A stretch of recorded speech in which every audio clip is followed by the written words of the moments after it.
Welcome to Asha Aravind channel.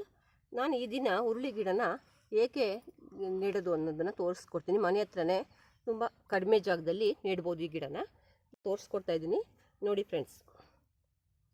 ಭೂಮಿನ ಮೊದಲು ಸ್ವಚ್ಛ ಮಾಡಿಕೊಂಡು ಕಲ್ಲು ಎಲ್ಲ ತೆಗೆದಾಕೊಂಡು ಎಲ್ಲ ಗಿಡ ಎಲ್ಲ ತೆಗೆದಾಕಿ ಸ್ವಚ್ಛ ಮಾಡ್ಕೊಳ್ಳಿ.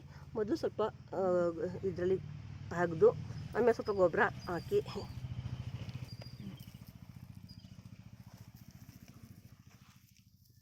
ಥರ ಹಾಕ್ಕೊಂಡು ಬನ್ನಿ. ನಾನು ಯಾವಾಗಲೂ ಕುರಿ ಗೊಬ್ಬರನೇ ಯೂಸ್ ಮಾಡೋದು.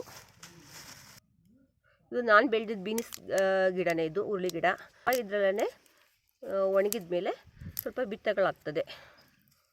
ಇದನ್ನು ಎತ್ತಿಟ್ಕೊಂಡು ಇನ್ನು ಪುನಃ ಹಾಕಬೇಕು ಅಂದರೆ ಇದನ್ನೇ ಪುನಃ ಹಾಕ್ತೀನಿ ನೋಡಿ ಫ್ರೆಂಡ್ಸ್. ಇದನ್ನು ಅಡಿ ಒಂದೊಂದನ್ನು ಹಾಕ್ಕೊಡ್ತಾ ಹೋಗೋದು.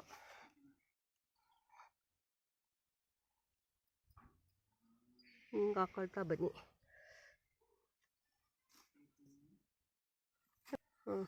ಇವಾಗ ಇದಕ್ಕೆ ಮಣ್ಣು ಮುಚ್ತಾ ಹೋಗೋದು.